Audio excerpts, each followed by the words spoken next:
요한복음 오늘 5장 1절부터 9절까지 읽어봤는데, 하나님처럼 되고 싶어 하는 것, 그래서 그것을 시도했을 때 찾아온 것이 죽음이죠, 죽음. 하나님이 되고 싶어 할 때 죽음이 찾아온 이유는 우리가 스스로 하나님께 이룰 수 있는, 하나님께 다다를 수 있는 방법이 존재하지 않기 때문에 그렇습니다. 다시 말해서 하나님께서 자신을 계시하거나 또 우리에게 먼저 다가오시지 않는 한 우리가 하나님을 인식할 수 있는 길은 존재하지 않는다는 거예요. 그래서 내 힘으로 하나님이 되려고 할 때에 경험하게 되는 것은 오히려 그분과 하나님과의 완전한 단절입니다. 그래서 성경은 믿음으로 하지 않는 모든 것을 죄라고 규정하고 있어요. 그러니까 인간적인 기준으로 볼 때에 우리가 선하고 또 아름다울지라도 믿음을 벗어난 것은 모두 죄다라고 그렇게 이야기하고 있어요. 성경은 도덕적인 의미가 아니라 이 성경은 죄를 믿음과 연관시키고 있습니다. 믿음과 연관된 것으로 설명하고 있는 것을 우리가 성경 보면 알 수가 있습니다. 로마서 14장 23절에 보면 믿음으로 쫓아 하지 아니하는 모든 것이 죄니라 이렇게 이야기하고 있습니다. 그러니까 그러므로 믿음이라는 것은 내가 어떠한 존재인지를 내가 인정하고 주님께 전적으로 주권이 주님께 있다는 것을 고백하는 것에서부터 시작이 되는 거예요. 그것을 받아들이는 것이 믿음이고 그 순간 모든 것이 달라지게 되는 것이. 그러니까 우리가 믿음으로 하나님의 자녀가 되었습니다. 할렐루야. 이것이 우리가 권세를 가진 자가 되었다는 것을 의미한. 그래서 믿음은 실제입니다. 실제. 이 같은 믿음. 그래서 믿음에 이르기 위해서 몇 가지 단계가 필요합니다. 첫 번째는 자기 인식입니다. 곧 내가 죄인이라는 사실의 인식이 필요합니다. 내가 연약한 이 종이와 같은 연약한 존재라는 것을 인정하고 또 내가 결핍된 존재라는 것을 인식하는 것이 필요하죠. 그리고 그 다음 두 번째는 나의 의지적인 결단도 필요합니다.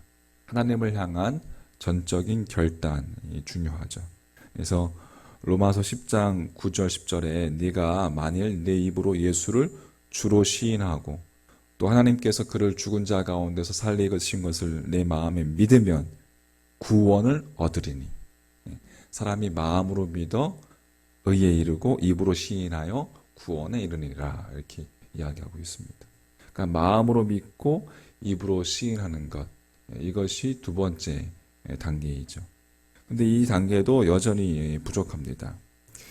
믿음이 있어도 삶의 구체적인 요소에서 우리가 실패할 수 있어요. 왜? 우리의 의지적인 결단의 차원에서만 예수님을 믿고 그 의지적인 그 결단의 차원에서만 예수님을 믿고 있기 때문에 그렇습니다. 믿는다고는 하지만 우리 주님께 모든 것을 다 온전히 의탁하지 못하고 있는 것이죠. 그래서 우리가 신앙생활을 하면서 실패하는 이유가 거기에 있습니다. 시간이 지날수록 이 신앙이라는 것이 율법적으로 이렇게 바뀌어갈 수 있다는 것이죠. 공로, 그리고 이 전통을 중요시 여기고 기득권을 중요시 여기고, 그래서 그것으로 자신을 정당화시키려는 유혹이 찾아올 때가 있다는 것입니다. 그리고 신앙이 굴레가 되고 신앙생활을 하는 것이 행복인데 그 행복이 사라지고 그러한 단계가 이룰 수 있다는 거예요. 그것이 우리의 의지적인 결단의 단계에만 머무르면 그렇게 되는 거예요. 그 다음 단계로 넘어가야 된다는 것입니다. 그러니까 우리가 어떠한 존재이고 또 믿음이 발생한 사건이 무엇인지를 이제 온전히 이해하는 그 다음 단계. 그것은 우리의 힘으로는 우리의 힘으로 가능한 것이 아니라 성령의 인도하심으로 가능한 거예요. 그러니까 온전한 구원에 이르는 단계입니다. 그러니까 하나님이 어디 있어? 뭐 예수님이 부활했어? 그걸 봤어? 뭐 이러한 이야기를 듣더라도 그런 수많은 질문 앞에서도 전혀 흔들리지 않는 확실한 인식에 이르는 단계. 그러니까 하나님의 영이 우리 안에 들어오셔서 우리를 다스리시는 단계. 그래서 우리가 믿음을 견고하게 이렇게 유지하려면 성령으로 통치받는 상태를 유지해야 된다는 거예요. 소위 말하는 우리가 성령 충만한 상태. 그것을 늘 끊임없이 지속적으로 주님의 통치하심을 구하는 것. 그것이 여러분 필요하다는 거죠. 그때 우리가 놀라운 존재로 살아가게 되는 거예요. 오늘 이 새벽에도 구하는 것은 늘 제가 하는 이야기지만 어제의 은혜는 잊어버리고 오늘 또 성령님의 인도하심을 구하는 거예요. 오늘도 성령 충만한 상태를 지속적으로 이어가는 거예요. 이것이 온전한 구원에 이르는 것이죠. 오늘 본문에서 예루살렘 양문 곁에 이제 베데스다라 하는 연못에서 일어난 사건이죠. 우리가 잘 아는 이야기죠. 연못에 전설이 있는데 선사가 가끔 내려와서 물이 동할 때에 그때 먼저 들어가는 자에게 병이 낫는다라는 이 전설이 있습니다. 그래서 병자, 맹인, 뭐 다리 저는 사람, 혈기 마른 사람, 또 움직이지 못하는 오늘 38년 된 그 병자가 물이 동할 때를 기다리고 있습니다. 주님께서 이 38년 된 병자에게 묻습니다. 네가 낫고자 하느냐?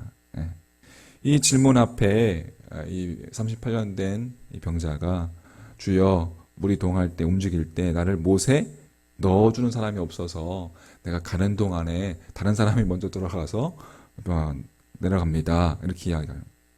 다른 말로 이야기하자면 38년 된 병자는 주님께 자기의 방식을 이야기한 거예요. 그러니까 자기 방식대로 자기가 믿고 있는 자기가 원하는 방식대로 구했다는 거예요.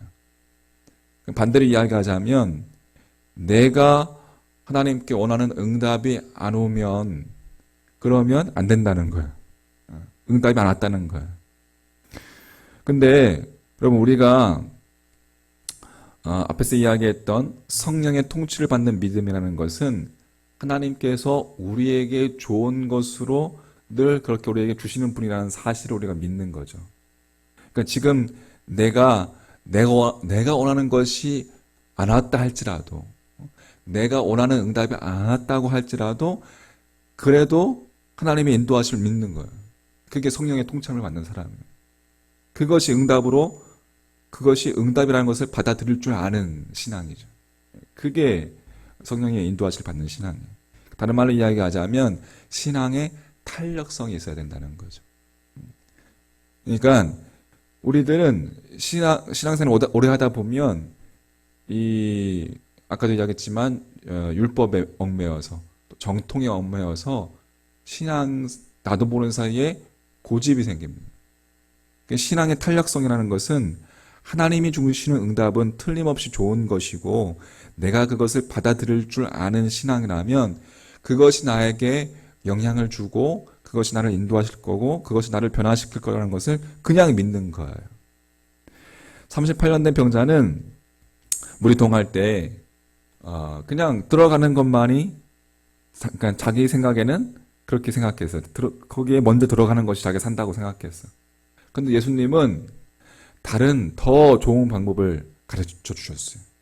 네가 낫고자 하느냐? 라고 물었을 때에 38년 된 병자는 아멘, 주여 그렇습니다. 라고 그냥 대답했으면 되는 거예요. 그냥 아멘 하면 그럼 되는 거예요. 수많은 핑계와 수많은 내 생각 앞에서 예수님은 말씀하시는 거예요. 아셨죠? 내 자리를 들고 걸어가라. 네, 주님. 아멘. 그럼 되는 거예요. 그럼 된 건데 주여 물이 동할 때 다른 사람이 먼저 가게 되면 제가 나을 수가 없습니다. 자기의 신앙을 고집한 거죠. 자기의 믿음을 고집한 거예요. 여러분 우리가 우리의 신앙을 고집합니다. 내가 기도한다고 낫겠어? 내가 말씀 읽는다고 해서 뭐가 달라지겠어? 물이 동할 때 내가 꼭 들어가야지만 나는 나올 수 있어. 주님, 이렇게 우리가 자기 생각에 고집되어진 신앙을 버리고 이 신앙의 탄력성을 가지고 주님께 그저 아멘 하고 고백할 수 있는 여러분과 저의 믿음 되기를 간절히 소망합니다. 그게 성령의 통참을 받는 사람의 모습인 거예요. 그러니까 내 자리를 들고 걸어가라 라고 말씀하신 주님 앞에 아멘 하고 순종하는 여러분과 저의 믿음의 모습이 됐으면 좋겠습니다. 우리가 어떠한 상황 가운데 있을지라도 주님을 신뢰하고 주님의 주권을 의지하고 그렇게 나아가는 이 신앙의 탄력성, 이것을 가질 때에 오늘도 성령 충만한 우리의 믿음, 또 성령님께서 인도하시는 이끄심을 경험하는 그러한 믿음 될 줄 믿습니다. 그렇게 오늘도 성령 충만한 여러분과 저의 믿음이 되기를 주님의 이름으로 간절히 축원합니다. 하나님 말씀 요한복음 5장입니다. 요한복음 5장 10절부터 18절까지 보도록 하겠습니다. 네, 성경은 하나님의 말씀을 가리켜서 하나님의 법이라고 부르고 있습니다. 하나님의 백성된 자들이 이 땅에서 우리가 어떻게 살아야 할 것인지 하나님의 법을 우리에게 전해주고 있습니다. 하나님의 말씀이 하나님의 법이라면 그 하나님의 법 또한 정신을 지니고 있다는 것을 우리가 알 수가 있습니다. 그럼 하나님의 법의 정신이란 무엇인가? 하나님의 법 정신은 사랑과 생명이다, 이렇게 이야기할 수가 있겠습니다. 하나님께서 우리에게 성경 66권이라는 방대한 이 분량의 많은 법을 주셨는데 그것은 하나님께서 참된 사랑이시고 영원한 생명이시라는 것을 깨우쳐 주시기 위함이다 라고 그렇게 이야기할 수가 있겠습니다. 영원한 생명이신 하나님께서 참 사랑이시고 참 사랑이신 하나님께서 영원한 생명이시다는 것이죠. 창세기부터 요한계시록에 이르기까지 하나님께서 우리에게 일관되게 요구하시는 것이 무엇인가? 사랑이고 생명이신 하나님의 법을 받은 하나님의 백성답게 하나님의 그 사랑과 생명을 나누는 삶을 살라라는 것입니다. 한마디로 하나님의 법 정신을 실천하라는 것이죠. 그것이 진정한 하나님의 자녀로서의 증거이기 때문에 그렇습니다. 베데스다 연못가에 38년 된 병자를 주님께서 고쳐주십니다. 그런데 그곳에 있었던 그 유대인들은 그 사람의 병 나음을 기뻐하기는커녕 오히려 자리를 들고 가는 것을 비난합니다. 10절 말씀입니다. 유대인들이 병 나은 사람에게 이르되 안식일인데 네가 자리를 들고 가는 것이 옳지 아니하리라. 왜냐하면 유대인들은 침상을 들고 걸어간 것이 안식일에 일을 했다. 아무것도 하지 말라는 율법을 어긴 것 때문에 옳지 않은 것이다 라고 그렇게 비난합니다. 유대인들은 38년 된 병자가 새로운 생명을 얻었는데 그 새 생명을 얻는 것에는 관심이 있는 것이 아니라 그들의 관심은 누가 안식일에 그를 낫게 하는 일을 했는가, 누가 그에게 자리를 들고 가는 일을 하도록 그렇게 명했는가, 오직 그 누구에게만 집중되어 있었습니다. 12절 말씀, 요한복음 5장 12절 말씀, 그들이 묻되 너에게 자리를 들고 걸어가라 한 사람이 누구냐 하되 되어 있습니다. 왜 누가 이러한 일을 했는지에만 관심이 있었다는 거예요. 그 이유는 거룩한 안식일에 일을 했다는 그 죄목으로 정죄하고 핍박하기 위함이었습니다. 그러니까 안식일의 정신은 이 성경에서 이야기하는 하나님의 법의 정신, 사랑이시고 생명이신데 그 사랑이시고 생명이신 그 정신은 보지 못하고 그것에 관심 가지지 않고 그리고 그 생명을 얻은 베데스다 38년 된 병자가 고침받는 그 새 생명을 얻은 것에는 관심을 갖지 않고 그 안식일에 왜 일을 했냐, 그게 누구냐, 그것에만 집중되어 있었던 것입니다. 16절 말씀에 보면 요한복음 5장 16절 말씀, 그러므로 안식일에 이러한 일을 행하신다 하여 유대인들이 예수를 박해하게 된지라. 자, 유대인들이 모두 하나님을 믿는 백성이었습니다. 하나님을 믿는 그들이 어떻게 하나님의 아들 예수님을 하나님의 법으로 정죄하고 핍박할 수 있겠습니까? 그것은 그 유대인들이 하나님의 그 법, 정신을 망각해 버렸기 때문에 그렇습니다. 사랑이시고 생명, 사랑이고 생명이라는 그 법의 정신, 그것을 그들은 잊어버렸어요. 하나님을 믿는다고 하지만 그들은 생명과 사랑을 잃어버렸던 거예요. 생명과 사랑을 잃어버린 자에게 예수님은 하나님의 아들일 수도 또 진리일 수도 없었습니다. 그리고 생명과 사랑을 상실한 자에게, 그것을 잃어버린 자에게 하나님의 법은 더 이상 하나님의 법일 수가 없었던 것이죠.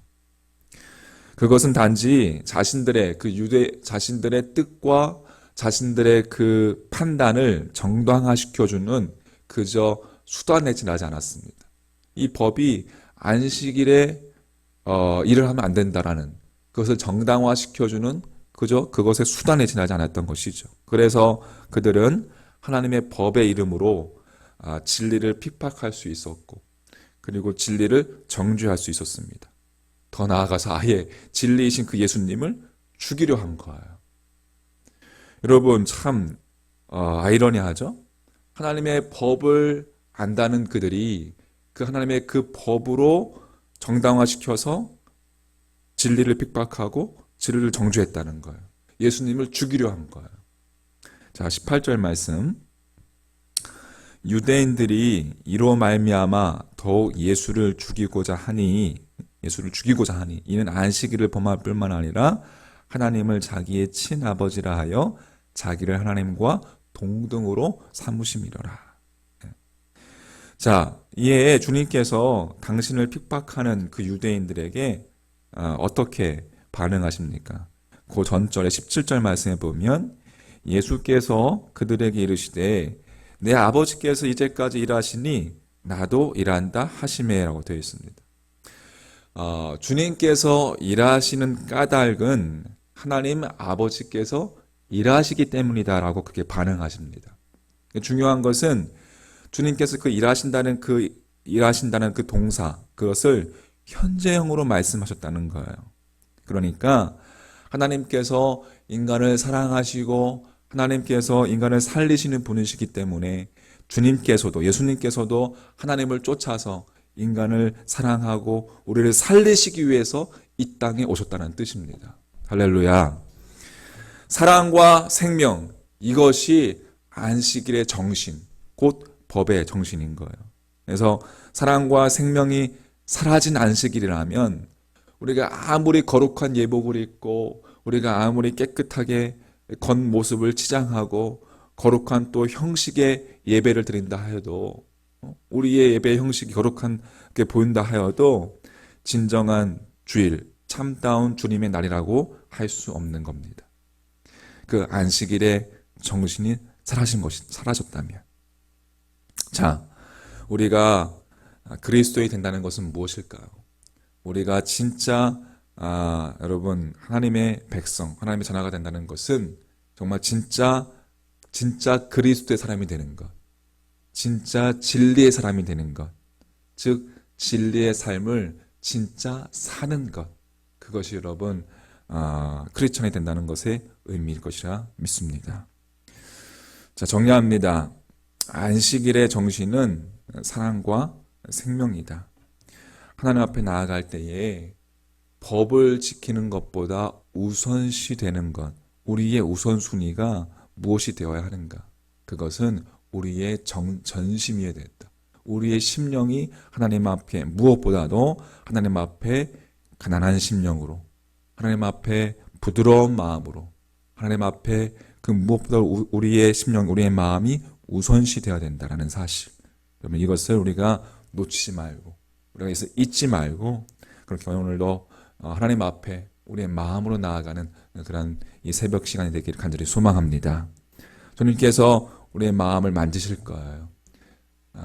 우리의 겉모습이 중요한 것이 아니라 그것보다 먼저 우리의 내면이 하나님 앞에 온전하게 나아갈 때, 그때 우리의 삶 가운데서도 이 사랑과 또 생명을 실천하며 나아갈 때, 우리의 마음으로, 우리 심령으로 그렇게 실천하며 나누며 나아갈 때 우리 삶 가운데 하나님이 원하시는 열매가 맺어지게 될 줄 믿습니다. 그리고 이제 21절부터 뒷부분에 이제 19절부터 29절까지 보면 자 19절 말씀. 그러므로 예수께서 그들에게 이르시되 내가 진실로 진실로 너희에게 이르노니 아들이 아버지께서 하신 일을 보지 않고는 아무것도 스스로 할 수 없나니 아버지께서 행하시는 그것을 아들도 그와 같이 행하느니라 되어 있습니다. 우리가 믿는 예수님은 하나님과 동등하신 분이십니다. 믿으십니까? 네, 하나님은 예수님께 구속의 큰 일을 보이시고, 그리고 예수님은 하나님의 그 뜻에 철저히 순종하셔서 이 구속 사역을 이루셨습니다. 이로써 하나님은 예수님께 생명과 또 심판의 이 모든 고난을 예수님께 주셨습니다. 그리고 하나님은 예수님을 통해서 공경과 영광을 받기를 원하셨어요. 자, 23절 말씀 보십시오. 23절에 이는 모든 사람으로 아버지를 공경하는 것 같이 아들을 공경하게 하려 하심이라. 아들을 공경하지 아니하는 자는 그를 보내신 하나님 아버지도 공경하지 아니하느니라. 자, 여기서 우리가 묵상되어지는 것은 하나님의 뜻대로 구원을 행하신 예수님을 믿고 따르는 것이 우리 성도가 행해야 할 바, 하나님을 공경하는 삶이다라는 것입니다. 우리가 보이지 않는 하나님을 우리가 알 수 있는 것은 하나님의 아들이신 이 예수님을 통해서만 가능하다라는 거예요. 주님은 내가 곧 길이요 진리요 생명이니 나로 말미암지 않고는 아버지께로 올 자가 없느니라라고 말씀하셨어요. 그리고 예수님께 대한 그 공경 없이 우리는 또한 하나님을 공경할 수 없습니다. 따라서 예수님을 믿는 것이 하나님께로 나아가는 것이고, 예수님을 공경하는 것이 누구를 공경하는 것이다? 하나님을 공경하는 것이다. 결론적으로 예수님을 통해서 하나님을 볼 수 있는 여러분과 저의 믿음이 되기를 간절히 소망합니다. 두 번째, 우리는 생명과 심판의 권한을 가지신 예수님을 믿는다는 거예요. 하나님은 예수님을 통해서 영생을 주시고 또 심판을 행하십니다. 24절 말씀. 24절. 자, 24절. 내가 진실로 진실로 너희에게 이르노니 내 말을 듣고 또 나 보내신 이를 믿는 자는 영생을 얻었고 심판에 이르지 아니하나니 사망에서 생명으로 옮겼느니라. 아멘. 아주 중요한 말씀입니다. 요한복음 5장 24절 말씀. 한번 같이 한번 읽어볼까요? 24절 시작. 내가 진실로 진실로 너희에게 이르노니 내 말을 듣고 또 나 보내신 이를 믿는 자는 영생을 얻었고 심판에 이르지 아니하나니 사망에서 생명으로 옮겼느니라. 아멘. 이 말씀은 외워야 됩니다. 예수님은 중요한 말씀하실 때 사용하시는 진실로 진실로라는 어구를 통해서 이 구절을 시작하시는데, 사망으로 달려가던 우리가 영생을 얻게 된 것은 오직 예수님을 통해서이다 하는 것. 즉 예수 그리스도의 그 대속을 생명의 길로 우리가 받아들이지 않고 복음을 거부하는 사람은 안타깝지만 죽은 자라는 거예요. 한 번 죽는 것은 정해진 것이요, 그 후에는 무엇이 있다? 심판이 있기 때문에 그렇습니다. 그러니까 예수님을 통해서 살아있는 사람으로 우리가 예수님을 통해서 바뀌게 되는 것이죠. 그러니까 이것이 우리의 믿음의 본질이에요. 우리가 사망에서 생명으로 옮기는 것은 누구를 통해서? 예수님을 통해서. 그러니까는 성도는 최후의 심판자이신 예수님도 믿는 자들인 거예요. 예수님이 재림하실 때 모든 사람이 예수님의 심판대 앞에 서게 될 거예요. 그러니까 예수님을 믿는 자는 생명의 부활로 나아가게 되고 예수님을 믿지 않고 거절하는 자는 심판의 부활로 나오게 되는 것이죠. 자, 예수님을 믿어서 이미 영생을 얻은 우리들은 최후 그 심판의 날을 우리가 두려움과 공포의 날이 아니라 육체의 부활이 이루어지는 기쁨의 날이 될 것을 우리가 하늘의 천사와 같은 그 육체의 부활이 이루어지는 기쁨의 날이 될 것을 믿기 때문에 그 날을 소망하면서 우리가 지금 믿음으로 살아가는 것입니다. 자, 정리해 보겠습니다. 성경은 하나님을 떠난 상태를 죄라고 하죠. 죄인은 하나님을 떠나서 삶의 목적과 존재를 상실한 우리 인간입니다. 하나님과의 그 관계를 성취나 어떤 세상적인 복의 차원에서 생각해서는 안 되고 경제적인 능력이나 외모나 학력 등과 상관없이 내 안에 계신 분, 영원히 동일하신 하나님과 동등하신 예수 그리스도에게서 찾아야 될 줄 믿습니다. 그 예수 그리스도 때문에 사망에서 생명으로 옮겨진 것이라 믿습니다. 그래서 우리에게 주어진 하루하루는 죽음을 향하는 날이 아니라 죽음을 향해서 나아가는 날이 아니라 도리어 영원한 생명을 향해서 나아가는 날이다 라는 것, 영생의 날이다라는 것. 오늘 지금 내게 주어진 이 시간부터 우리는 영원한 생명으로 계속해서 나아가고 있다는 사실, 여러분 이것을 우리가 믿음으로 받아들이고 오늘 내게 주어진 하루를 또 기쁨으로 살아가면서 생명의 부활을 소망하면서 살아가는 그런 여러분과 저의 삶이 되기를 주님의 이름으로 간절히 축원합니다. 요한복음 5장 30절부터 38절까지 보도록 하겠습니다. 참된 크리스찬의 삶을 홀로의 삶과 더불어의 삶이 어우러지는 삶이라고 그렇게 생각합니다. 홀로의 삶이라는 것은 이제 하나님과 나와의 관계, 하나님과 나와의 수직적인 관계를 이야기한다면, 더불어의 삶은 이제 우리 사람들과의, 이웃들과의, 성도들과의 수평적인 관계를 의미한다고 할 수가 있겠죠. 그래서 크리스찬은 이 홀로의 삶, 수직적인 삶과 더불어의 삶, 이 수평적인 삶이 균형과 조화를 이루고 있어야 된다라고 생각합니다. 주님은 새벽 미명이면 이제 을의 한적한 곳을 찾아서 하나님과 단둘이 교제하며 기도하는, 하나님 앞에 무릎을 꿇고 하나님과 대화하는 그 시간이야말로 정말 이 세상에 누구도 방해할 수 없는 거룩하고 경건한 홀로의 시간이었습니다.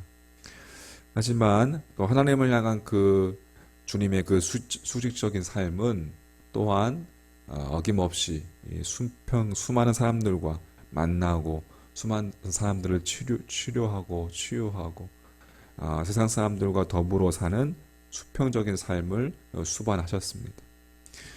주님은 그렇게 조화와 균형을 통해서 육신을 입으신 채 이 땅에서 그 그리스도의 삶을 완성하실 수 있었던 것이죠.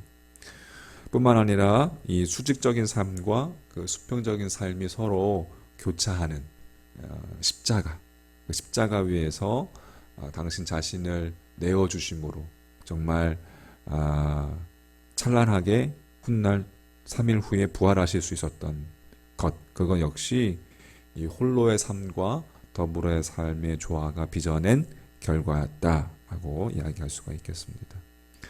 따라서 우리 크리스찬의 믿음의 성숙이라는 것은, 우리가 성숙된다는 것은 그렇게 하나님과의 홀로의 관계, 또 사람과의 더불어의 관계, 이 조화에 있다는 것을 의미하고, 그렇게 어느 한쪽이 치우치는 것이 아니라 수직적인 삶과 수평적인 삶 중에 함께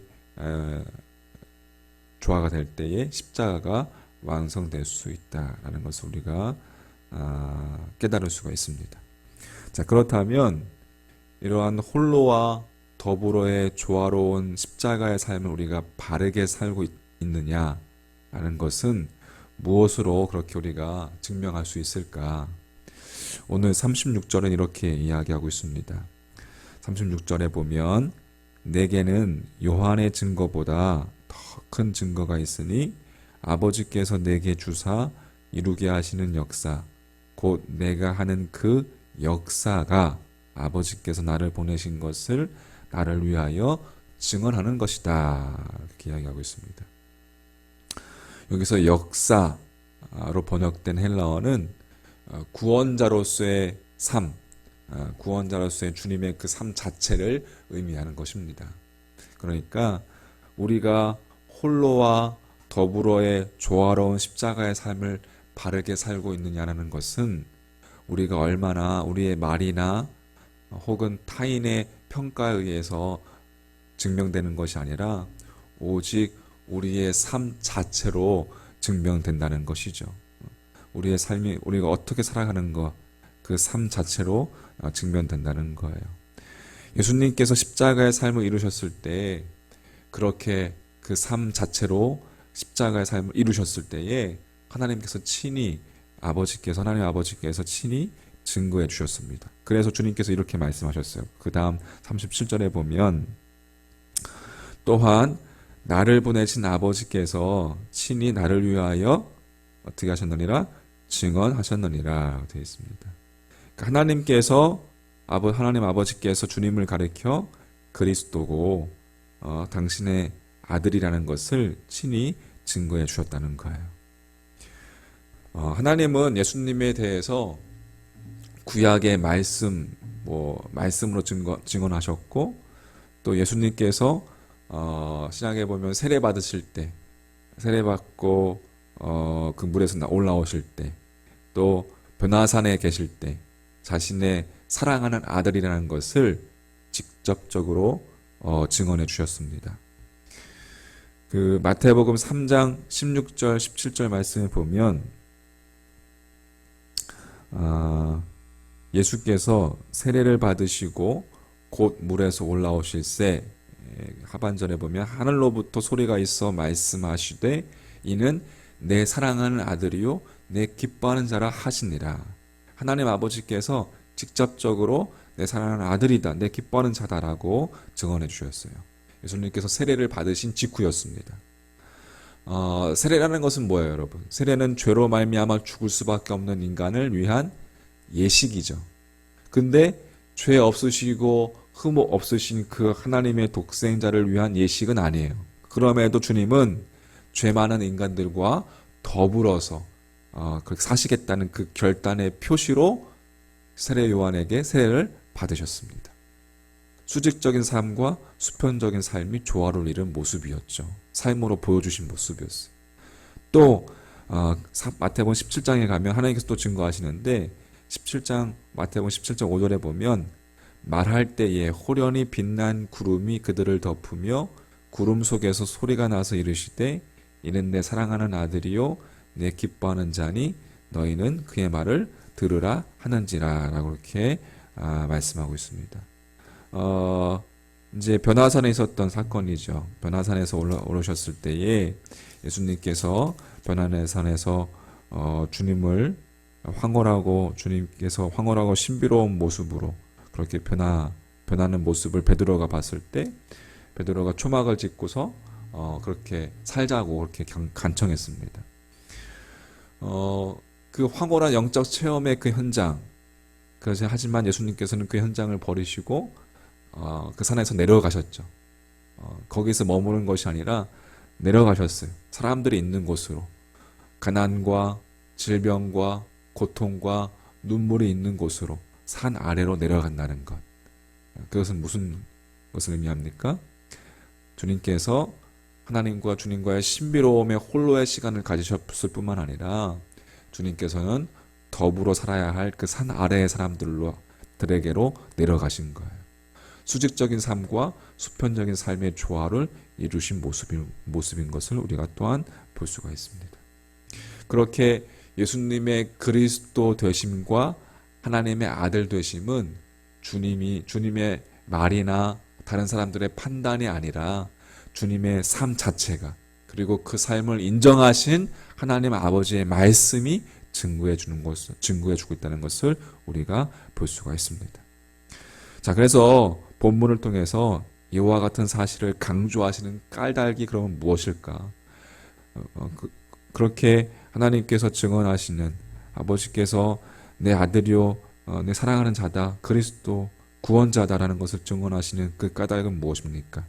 34절 말씀, 34절 말씀. 나는 사람에게서 증언을 취하지 아니하노라. 다만 이 말을 하는 것은 너희로 무엇을 받게 하려 함이니라?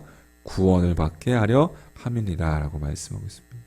주님께서 이 같은 사실을 강조하신 까닭은 우리로부터, 사람들로부터 인정을 받으시거나 또 우리의 동의를 구하시고자 함이 아니라 우리로 하여금 무엇을? 구원을 얻게 하시기 위함인 것이다라는 거예요.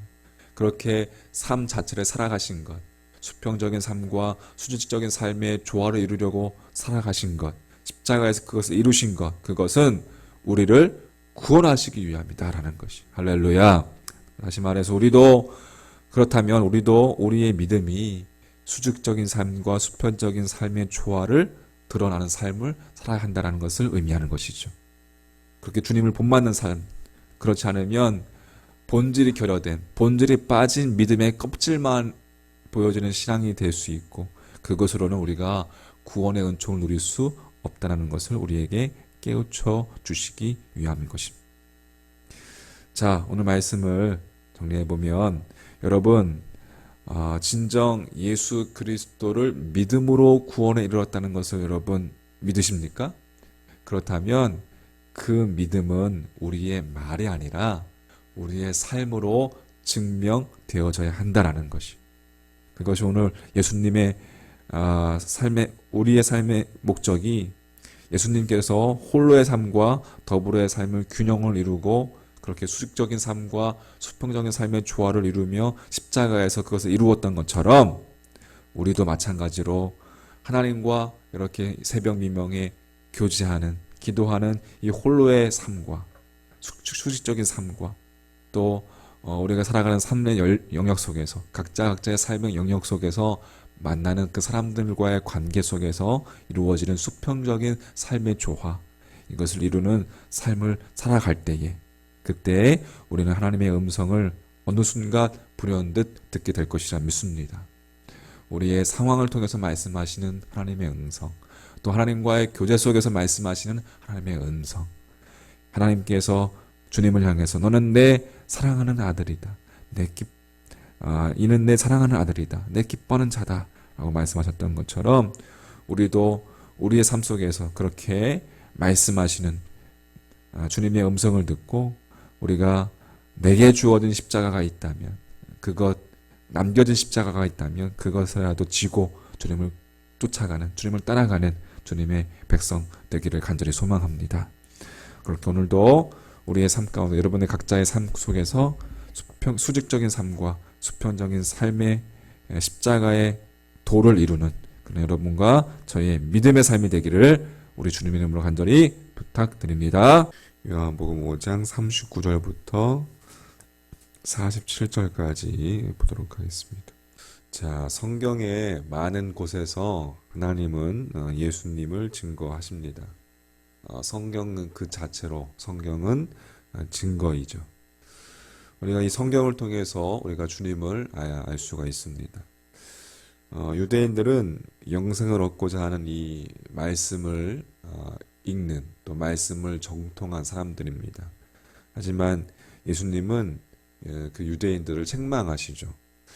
영생을 얻고자 성경을 보지만 정작 성경을 주시는 그 말씀 자체이신 예수님, 그 예수님을 믿지 않았기 때문에 그렇습니다. 매우 직설적으로 말씀하시는 것을 볼 수가 있어요. 38절 말씀에 그 말씀이 너희 속에 거하지 아니하니 이는 그가 보내신 이를 믿지 아니함이라. 그러니까 성경을 읽고 성경을 열심히 공부하지만 말씀을 진정으로 들으려 하지 않는 것이고 또 주님을 고백하고 믿는 것 같지만 깊이 있게 반응하지 않는다는 뜻입니다.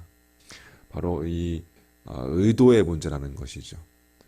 많은 사람들이 여러분 성경을 공부하고 또 우리도 영원한 생명을 믿는다고 그렇게 고백합니다.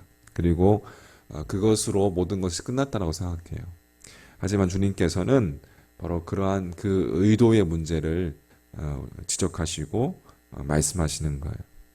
이렇게 말씀하십니다. 40절 말씀에 그러나 너희가 영생을 얻기 위하여 내게 오기를 원하지 아니하는도다. 여기에서 온다라는 것, 쫓는다는 의미를 가지고 있어요. 그러니까 사람들이 영원한 생명을 믿는다고 말은 하면서도 막상 그 영원한 생명이신 예수 그리스도를 쫓아서 살려 하지는 않는 데에 대한 주님의 한탄인 것이죠. 말씀을 소중히 여기고 또 말씀의 공부에 대한 우리가 열심을 갖는 것도 좋지만 여러분 말씀 자체이신 그 예수님을 더 깊이 이해하고 그 예수님을 더 깊이 사랑해야 될 줄 믿습니다. 그렇지 않으면 나의 말씀 사랑 또 나의 말씀 공부는 그저 지적인 만족 혹은 종교적인 유희를 위한 수단에 불과하다는 것이에요. 여러분 말씀 사랑이 나를 향한 것인지 아니면 예수님을 향한 것인지 여러분 말씀의 그 잣대로 한번 자신의 영성을 믿음을 점검해 보시기 바라겠습니다. 말씀 사랑이 여러분 예수님을 더욱더 깊이 알고 예수님을 더욱더 깊이 사랑하는 목적이 되기를 간절히 소망합니다. 유대인들은 하나님을 또 예배하고 하나님을 위한 삶을 산다고 또 자부했던 사람들이죠. 그러나 예수님께서는 그들 속에 하나님의 사랑도 없고 하나님을 향한 사랑도 없고 또 그들이 하나님의 영광이 아니라 사람의 영광을 취한다라고 책망하시는 것을 볼 수가 있습니다. 자, 그 다음 이제 44절 보십시오. 44절 말씀에 너희가 서로 영광을 취하고 유일하신 하나님께로부터 오는 영광은 구하지 아니하니 어찌 나를 믿을 수 있느냐. 표준 세 번이라고 제가 읽어드리면 너희가 서로 영광을 주고받으면서 오직 한 분이신 하나님께로부터 오는 영광은 구하지 않으니 어떻게 믿을 수 있겠느냐. 무슨 이야기입니까? 그들의 믿음이 이 유대인들의 믿음이 하나님을 사랑하면서 나온 것이 아니라 자신을 사랑하는 데에 근거하고 있다는 거예요. 그러니까 하나님의 존재하심이나 하나님의 의도나 하나님의 뜻은 관심이 없고 오로지 자기 사랑에서 나온 믿음이라는 것이죠. 자기 사랑에서 출발해서 사람의 영광을 구하게 되는 거예요. 그렇게 여러분 사람의 영광을 구하는 것인지 아니면 하나님에 대한 사랑에서 출발해서 하나님의 영광을 위하고 있는지 우리는 또 영광의 잣대로 한번 여러분 자신을 점검해 보기를 소망합니다. 자, 소망하기는 하나님의 사랑에서 출발해서 하나님의 영광을 위한 여러분 우리의 믿음이 되기를 간절히 소망합니다. 마지막으로 유대인들은 이 모세의 율법을 지키는 것을 목숨처럼 생각했습니다. 모세의 율법. 하지만 예수님께서는 그들이 모세의 계명을 믿지 않았다라고 지적하세요. 그러니까 그들이 정말 율법을 믿고 지키자고 했다면 그 율법이 인도하는 대로 예수님을 믿어야 했기 때문에 그렇습니다. 하지만 그들은 예수님을 믿지 않았어요. 우리를 향한 여러분 이 율법의 역할은 예수님의 은혜의 구원을 바라보도록 하는 거라는 거예요. 우리가 이것을 잊지 말아야 합니다. 율법의 역할은 예수님을 믿을 수 있도록 예수님의 그 은혜의 구원을 믿을 수 있도록 그렇게 그 구원을 바라도록 하는 것이죠. 그게 율법의 역할입니다. 갈라디아서 3장 24절 말씀에 이같이 율법이 우리를 그리스도께로 인도하는 초동교사가 돼요. 그러니까 주님께로 인도하는 데에 몽학성생, 초등성생과 같은 그것이 율법의 역할이라는 거예요. 우리로 하여금 믿음으로 그렇게 인도해서 믿음으로 말미암아 의롭다함을 얻게 하려 함이라. 그러니까 율법의 역할은 우리로 하여금 의롭다함, 구원받게 하기 위한 것이라는 것이죠. 그런데 말씀을 믿고 여러분 따르는 성도는 그래서 이 말씀을 온전히 이루시고 우리에게 구원을 베풀어 주시는 그 예수님의 은혜를 더욱더 사모하는 데까지 나아가야 된다. 그 은혜로 살아가야 된다는 거예요. 그런데 그 율법 자체에 갇혀서 주님을 모르고 그저 그 율법이 문자 그대로 이야기하는 그대로 문자 그대로 그 규칙을 지키는 것에만 그쳐서는 안 된다는 것이죠. 주님을 바라봐야 되고 주님을 보아야 되고 그 율법 너머에 계신 그 예수님의 은혜를 볼 수 있는 그런 영적인 눈이 열리는 여러분과 저의 믿음 되기를 간절히 소망합니다. 신앙의 건강을 위해서 여러분 하나님의 은혜라는 또한 잣대로 한번 자신을 돌아봤으면 좋겠습니다. 말씀을 따르는 우리가 그 자기 규칙대로 살아가는 것인지 아니면 예수님의 은혜로 살아가는 것인지 은혜로 살아가고 있는지 여러분 그렇게 한번 점검해 봤으면 좋겠습니다. 자, 정리해 보면 하나님의 말씀을 받지 않는 유대인, 또 하나님의 영광을 원하지 않는 유대인, 또 하나님의 율법을 믿지 않는 유대인을 보면서 여러분 말씀, 영광, 은혜 참 익숙한 단어인데 이 익숙한 단어의 주체가 여러분 내가 아니라 예수님이 되어야 될 줄 믿습니다. 성도는 말씀을 통해서 예수님께 나와야 하고 성도는 하나님의 영광을 위해 자기 영광이 아니라 하나님의 영광을 위해서 살아가야 하고 여러분 성도는 하나님의 말씀의 성취자이신 그 예수님을 믿고 살아가는 존재라는 거예요. 그래서 우리의 모든 삶의 초점이 예수님께 예수 그리스도가 될 때에 그때에 우리의 영성은 깊어질 것이고 영육 간의 건강한 삶이 이어질 것이라 믿습니다. 자신에게 갇혀서 자신만 바라보는 그러한 이기적인 믿음을 우리가 내려놓고 하나님을 향한 거룩한 의도를 가지고 여러분 주님께 나아가는 여러분과 저의 믿음의 자세가 되기를 주님의 이름으로 간절히 축복합니다. 아멘. 기도하겠습니다.